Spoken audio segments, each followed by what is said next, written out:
Hi guys, how are you today? Welcome back to my channel Adventures in America.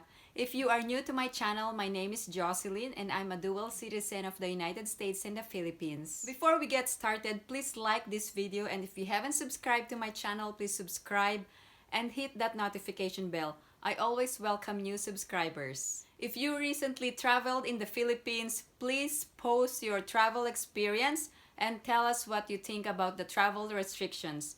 And also, if you have any other questions or comments, please post them down below and I will get back to you as soon as I can. Number 1, Filipinos have the right to travel.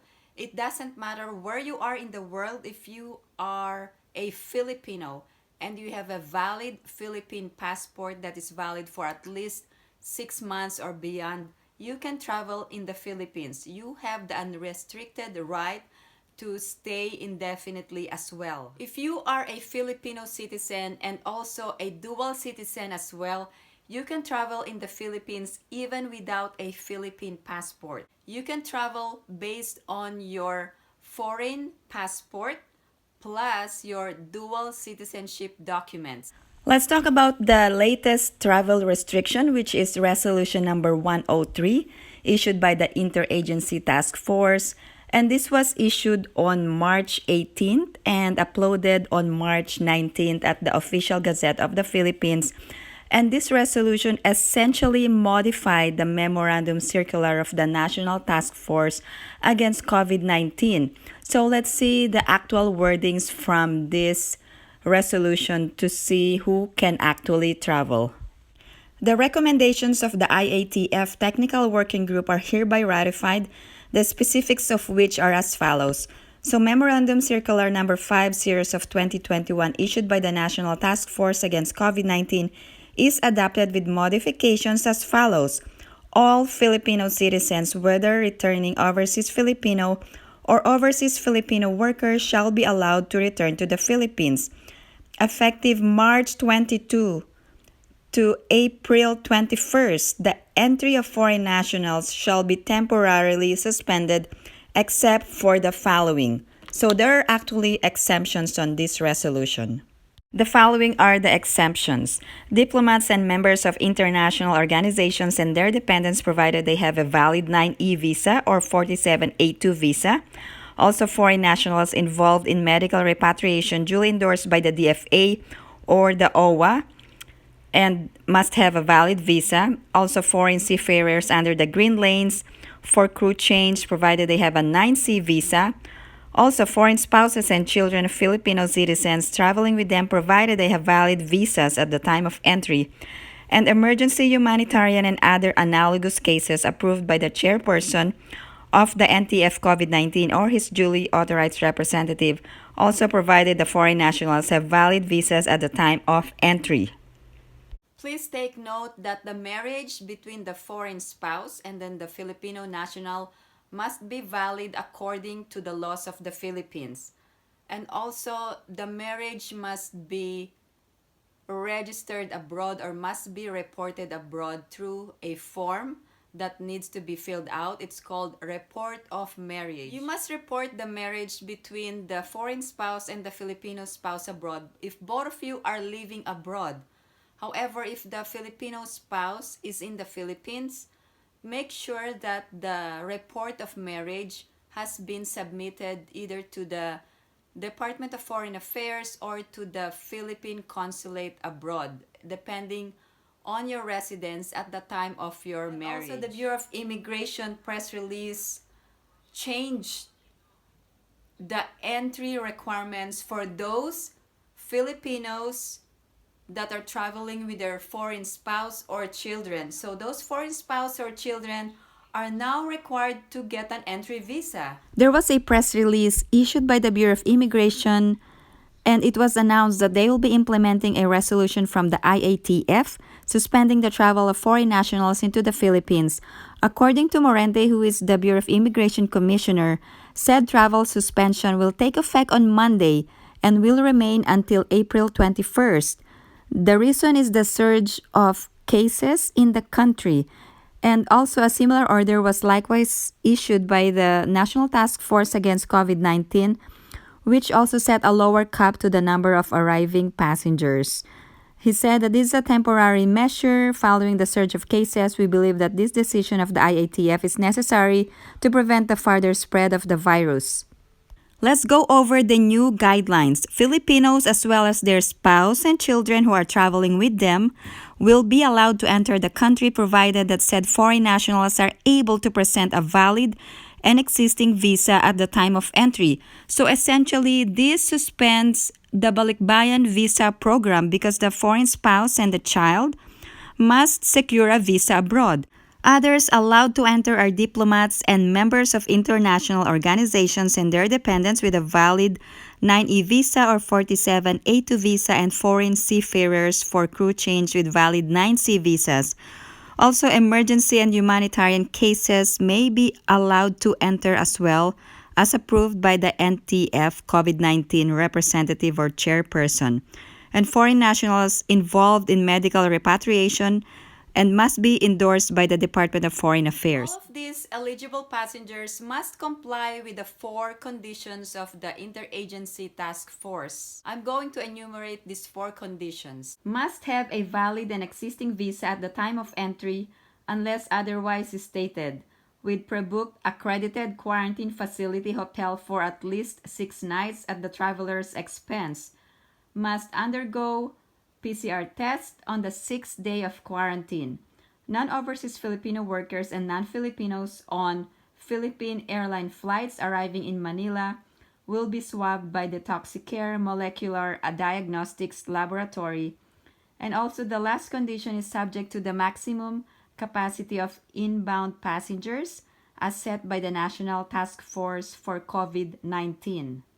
Also, please take note that there are 3 different ports of entry in the Philippines: Manila, Clark, and Cebu, and their requirements are different. Also, airlines may have additional requirements before traveling in the Philippines. For example, some airlines in the USA require a negative test before boarding.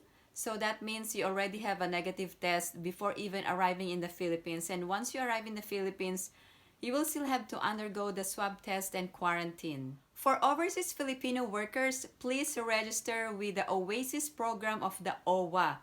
You can avail of the free accommodation, free food, transportation, and also the free swab test as long as you register online to avail of these services for workers abroad. For all the other passengers, not overseas Filipino workers, then you must pay for your own hotel accommodation. It is required that you pre-book a hotel, and also there is a swab test on the 6th day. Post all the links and resources below in my description so you will have a good reference once you travel. One of the apps is the Trace app, which is a mobile application that was implemented effective November 28, 2020. The Trace app will be used by all Philippine ports and terminals to automate contact tracing. Another app is the S-Pass, which was developed by the Department of Science and Technology in the Philippines, and it is a travel management system for a hassle-free journey for domestic travelers during the pandemic. Another app that will be used is the staysafe.ph, and I'm going to send the link below in my description regarding that app or website. What are the minimum health standards when traveling? First, you needed to wear a face mask and a face shield, so both of them together before boarding the plane. Number 2, you needed to download the Trace mobile application. I'm going to send the link below. Also, it has been effective since November 28, 2020. The Trace app will help in the automation of the contact tracing. Number 3, you needed to register for case investigation form. This case investigation form depends whether you are an overseas Filipino worker or if you are flying through Philippine Airlines or other foreign airlines. So there is a separate case investigation form for PAL passengers, and I'm going to send the link below. For all other foreign airlines, you needed to register for PADLAB. Also, the other minimum health standards are mandatory temperature checks and mandatory physical distancing. Is a negative test required before flying to the Philippines? The answer is that it depends. There are some airlines abroad that require a negative test 72 hours before boarding. So if your airline requires you to have a negative test before boarding, and sometimes in other countries it is free, then go ahead and get that negative test. And also, once you arrive in the Philippines, you will still have to undergo another COVID test, but it is on the 6th day of your arrival under the current rules. So it doesn't matter whether you have a negative test abroad or you haven't taken a test, but once you arrive in the Philippines, you will always be mandated to take the COVID test on the 6th day. Another question is that why you should take a swab test in the Philippines. Taking a COVID-19 RT-PCR test is a requirement of the Philippine government for all arriving international passengers. Starting February 1, 2021, passengers shall be tested on the 6th day of their quarantine stay, and day 1 starts on the day of the passenger's arrival.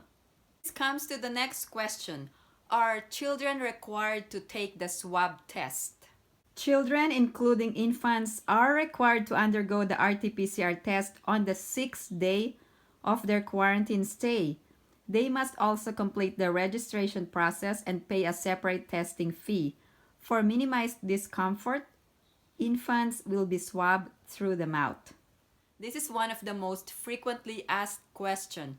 If I'm already vaccinated, do I still need to undergo swab testing or quarantine? Passengers, regardless of vaccination status, are still required to undergo respective testing and quarantine as is specified by the Philippine Interagency Task Force on the Management of Emerging Infectious Diseases. Another question, is the swab test free? Only non-overseas Filipino workers are required to pay the COVID test. The test is free for overseas Filipino workers whether they arrive in Manila, Cebu, or Clark. For non-overseas Filipino workers arriving in Manila, the test fee is 4,000 pesos and payment can be made via cash, card, Alipay, WeChat Pay, GCash, and PayPal. Currency exchange booths are available inside the terminal. For non-overseas Filipino workers arriving in Cebu, the test fee is 4,100 pesos.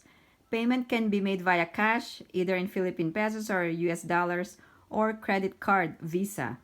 Currency exchange booths are available inside the terminal. For non-overseas Filipino workers arriving in Clark, the test fee is 4,000 pesos. Payment can be made in cash, and currency exchange is available at the terminal. Next question. What can I do during my quarantine at the hotel? We encourage everyone to stay safe by staying inside their rooms and while waiting for their scheduled test and release of results.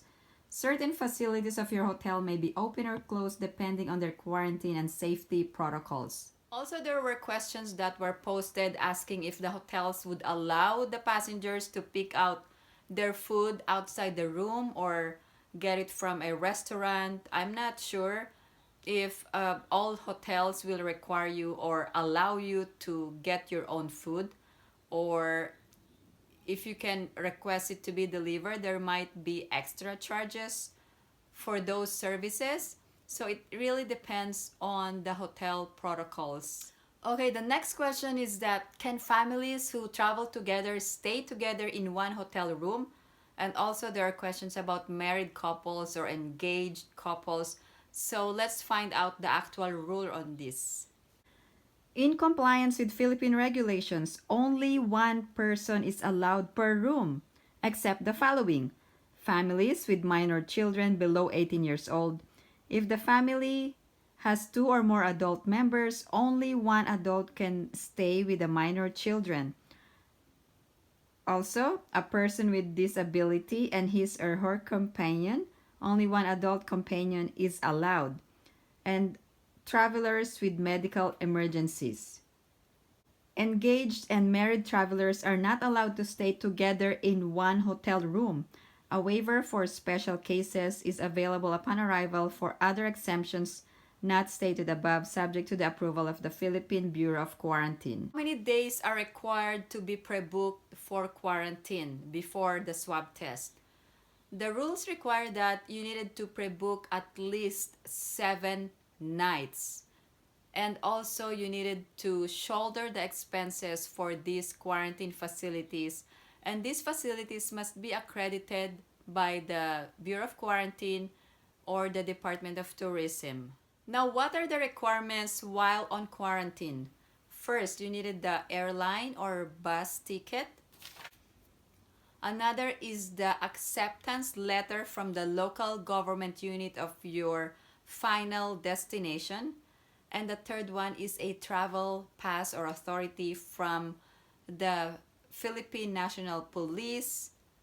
Also, after your first 7 days and you get a negative test, now you needed to report to your local government unit.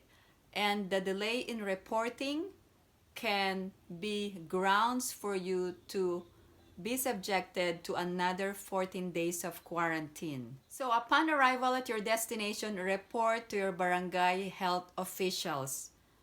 And now you can proceed with your home quarantine. Thank you guys for watching, and if you have any other questions or comments, please post them down below and I will get back to you as soon as I can.